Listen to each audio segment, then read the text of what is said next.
Hello, everyone, and welcome to Purpose Driven Life Skills. My name is Tamara, and today we will be discussing God's timing, trusting the process of divine provision, trusting the God who sees the end from the beginning.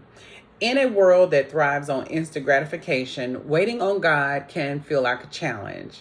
Yet the Bible repeatedly reminds us that God's timing is perfect, even when it doesn't align with our own. Trusting in God's timing is not passive waiting, it's active faith. It's learning to trust that He is working all things together for our good, even when we can't see it yet.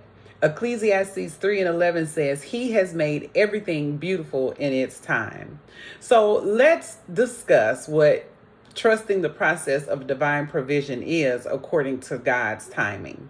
Number one, God's timing is part of His perfect plan. God operates on Kairos time, His appointed time, not just human, which is chronos or calendar time. He sees the big picture, the past, the present, and the future. His delays are not denials, they are opportunities for preparation and for protection. Isaiah 55:8-9 says, For my thoughts are not your thoughts, neither are my ways your ways, declares the Lord. So with this kingdom principle, we have to understand that when God makes you wait, He's building your faith, your character, and your capacity.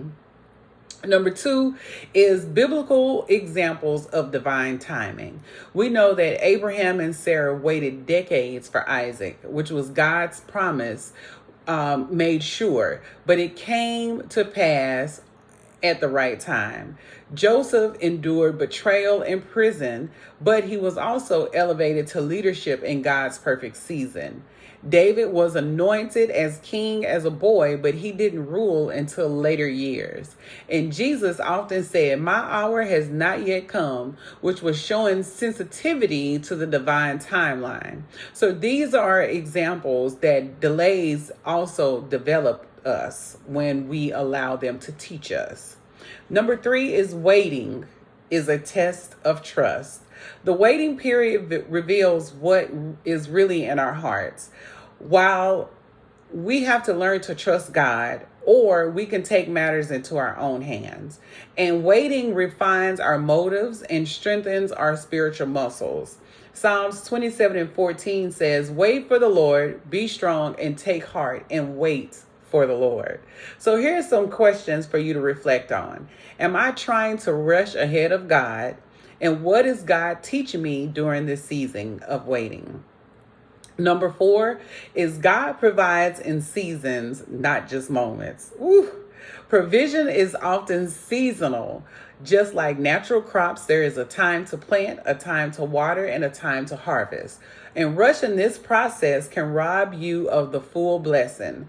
Galatians 6:9 says, Let us not grow weary in well doing, for at the proper time we will reap a harvest if we do not give up. So here's some encouragement for you. You might be in the planting or the watering season, but stay faithful because your harvest is coming. So what are the dangers of forcing provision? When we don't wait on God, we often create Ishmaels, solutions born of impatience rather than obedience. Forced provision leads to stress, confusion, and consequences.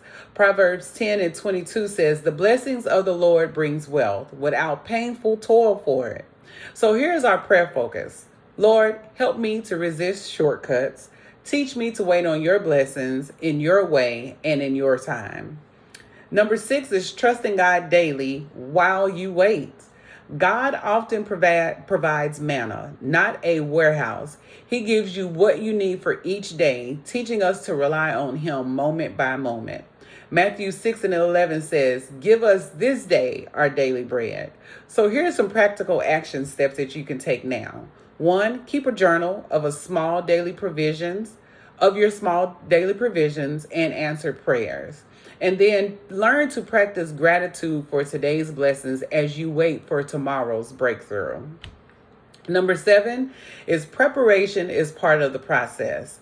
During the waiting season, God is preparing you for what is what he's preparing for you. And the greater the calling, the deeper the preparation. So 1 Peter 5:6 says to humble yourselves under God's mighty hand, that he may lift you up in due time. So delay is not a punishment, it's a divine investment. Number 8, God is never late. He's always on time. It may feel like time is running out, but God is not bound by deadlines. He is never late. His timing is strategic, intentional, and redemptive. Habakkuk 2:3 says, though it linger, wait for it. It will certainly come and will not delay. So use this faith declaration. I trust in your timing, Lord. You are never late, and your provision will arrive right on time. So number 9, here's some keys to trusting God's timing. Number 1, to stay in prayer. Stay connected to the source.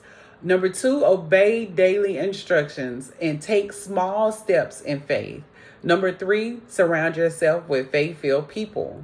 Number 4, speak God's promises over your life daily. And number 5, refuse comparison. Your journey is unique to you. No need to judge and to look at others' journeys. So, in our final encouragement, his timing builds the testimony. When your blessing finally arrives, it will be clear that only God could have done it. That's what brings him glory and strengthens others around you. Romans 8:28 says, and we know that in all things God works for the good of those who love him. So in my closing thought, waiting is not wasted time. It's holy ground. And while you wait, worship, grow, and trust, because God's timing is working for you and your good in his glory. My name is Tamar Bibbs, and thank you for joining us here on Purpose Driven Life Skills. Be sure to like, subscribe, and to share. Thank you, and be blessed.